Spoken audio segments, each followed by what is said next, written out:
En esta oportunidad nos encontramos aquí en los estudios de la Ribera Televisión para dialogar con Andrea Ferreira, quien es la delegada de ATE en el Hospital San Antonio de Padua. Gracias por estar aquí, Andrea. Gracias por la invitación. Bueno, de la oportunidad de poder contarle a la audiencia, compartir con todos lo que respecta, ¿no?, a la situación que está atravesando el Hospital San Antonio de Padua con los reclamos salariales y también laborales que realizan allí los trabajadores y las trabajadoras. ¿Cómo se encuentra eso? Bien, estamos en un momento bastante crítico, seguramente la audiencia conoce, ustedes también lo han ido tomando en otros momentos. Hacia octubre del año pasado iniciamos con un conflicto que desbordó todo tipo de institucionalidad, ¿no? Digo, en mi caso soy la delegada de ATE en el Hospital de Río Cuarto y también soy delegada electa por la Asamblea de Trabajadores del Hospital de Río Cuarto para que nuestro hospital se encuentre representado en lo que es la Coordinadora de Salud que se conformó, nucleando todas las organizaciones de trabajadores dependientes del Ministerio de Salud de la provincia. 47 instituciones en su totalidad alcanzamos a conformar este colectivo. El año pasado, entre esos habíamos delegados y no delegados, ¿no? Delegados de ATE, delegados de otros gremios, personas sin ningún tipo de vinculación gremial. Realmente una representación bien heterogénea y bien horizontal. Eso siempre decimos que ha sido nuestro mayor logro, ¿no? Más allá de las conquistas que pudimos obtener y de los pequeños aumentos y mejoras en condiciones de trabajo que pudimos arrancarle al gobierno, siempre decimos que nuestro logro más grande ha sido haber podido dar con el modo de hacer efectivo el máximo órgano de democracia que los trabajadores podemos tener, que es encontrarnos en una asamblea y tomar nuestras propias decisiones. Al día de hoy, repito, el conflicto inició en octubre del año pasado, y hemos pasado por diferentes estados. Hoy por hoy nos encontramos con un gobierno que dio por cerrado todo tipo de discusión respecto de reconfiguración y recomposición salarial, que dio por cerrado también todo tipo de discusión respecto de las modificaciones que debía contener la nueva ley que permitiera la migración de los trabajadores administrativos, servicios generales y todos los compañeros y compañeras contenidos en lo que conocemos como Ley 7233, en su pasaje a la 7625, que es la de los equipos de salud. Cuando todo esto inició, nosotros planteábamos, aumentos al básico para todos, y nos planteaban, no podemos unificar porque una cosa son los equipos de salud y otra cosa son los trabajadores de 7233 que comparten su categoría de empleado público con el resto de los empleados públicos que no se desarrollan en salud. Bueno, esa discusión eterna, que es un problema del gobierno, no nuestro, nos trajo hasta acá con diferencias que nosotros no queremos tener. Nosotros decimos trabajadores de salud somos todos, entonces corresponde que obtengamos mejoras en las condiciones de trabajo para todos. Bueno, que sí, que no, que sí. El gobierno arrastró hasta acá eso con la promesa de que con esta nueva ley, con esta posibilidad de migración, ahí se iban a resolver.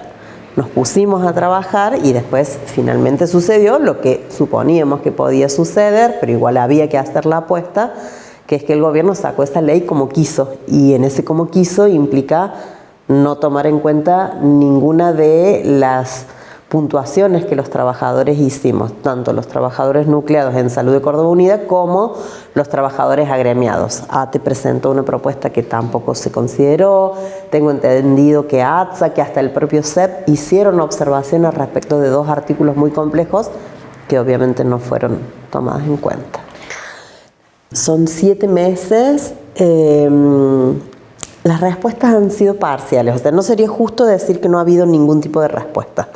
Ha ido habiendo respuestas En algunos casos mejores, en otros casos más insignificantes y en otros casos no hubo respuesta positiva, o sea, respuesta siempre hubo, no positiva, negativa, lo que fuera. ¿Qué obtuvimos? Digo, si uno tiene que pasar en blanco, que es parte de los balances que venimos haciendo en este momento que estamos medio como en un impasse, ya que el gobierno cerró toda posibilidad de avance, como te decía al inicio. Bueno, estamos haciendo estas evaluaciones. Obtuvimos, por un lado, cierta recomposición de lo que es el salario de los trabajadores de los equipos de salud, que ahora cuando migren los trabajadores administrativos y recursos y los generales, los de ramos generales, deberían, todo lo pongo en potencial, ¿no? Porque no es clara la ley nueva hasta que se reglamente. Nosotros no estamos saliendo a festejar la ley porque sentimos que todavía no podemos, porque hay muchos grises, ¿no? Decía, un cambio en la configuración de nuestro salario donde toda una serie de ítems que estaban en negro no, como no remunerativos pasaron a ser remunerativos. Pasa que uno habla genéricamente de blanqueo del salario y que es que pasen a componer y a conformar parte del salario básico. ¿Y por qué? Digo, por ahí explico, porque complicado entender todo esto. O sea, el gobierno muestra sueldos de bolsillo, muestra unos sueldazos, entonces también la población no entiende por qué nosotros seguimos reclamando.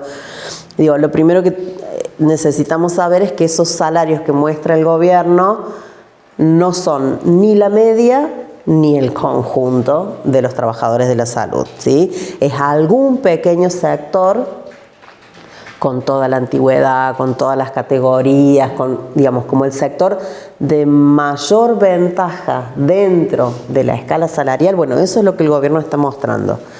Y a su vez el gobierno está mostrando salarios de bolsillo. ¿Por qué insisto en esto? Porque cuando uno se jubila, el cálculo no se hace sobre el bolsillo, se hace sobre el básico. No solo cuando uno se jubila, y con esa ley de jubilación terrible que sacaron, que es otro punto que nosotros también tenemos en nuestros reclamos y que no lo han tomado para nada. Hoy por hoy, si ven el 82 en los papeles y en la formalidad sigue estando, hacen un cálculo de un prorrateo de los últimos 10 años de jubilación y a su vez te deducen, no me acuerdo qué otro artículo, la cosa que te queda como en el 67 creo que es.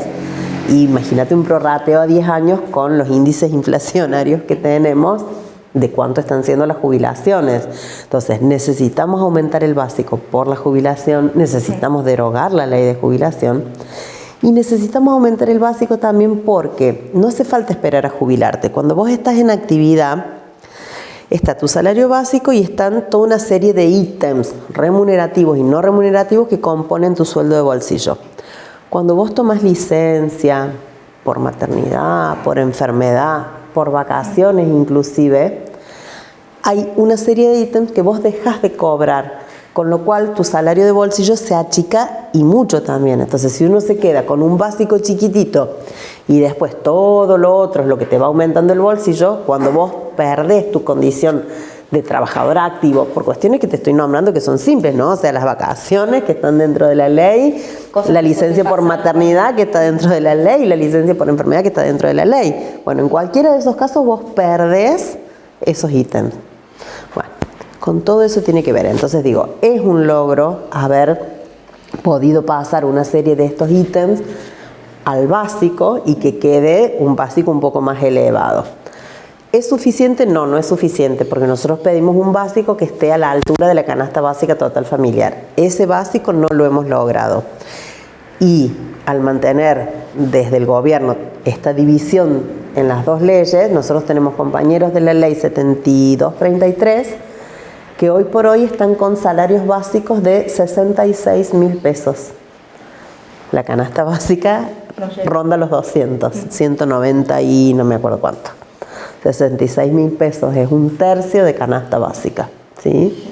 Entonces, bueno, está bueno ahí la pregunta por el salario porque no es como lo publicitan claramente. En esto también creo que es importante poder ubicarnos y contarle a la audiencia, el Hospital San Antonio de Padua es uno de los más importantes de la provincia, porque también recibe, ¿no?, la atención de todo el sur provincial, no solo de la ciudad, sino también de la región. Y en eso están otras cuestiones, que no es lo salarial, sino también el tema edilicio, el tema estructural, el tema de recursos humanos, que también es muy importante y hace a la calidad de la atención en cuanto a la salud pública, ¿o no? Sí, nosotros tenemos toda una zona de cobertura muy grande, es todo el sur de la provincia, y tomamos como demanda propia también todo lo que es demanda de pacientes que antes estaban mutualizados y que hoy, por las condiciones difíciles generales que como sociedad atravesamos, de pérdida de empleo, de empleos más precarios, bueno, se van perdiendo posibilidades de cobertura en salud, entonces estamos absorbiendo también todo una cápita que antes no se existía en el ámbito de lo público, ¿sí?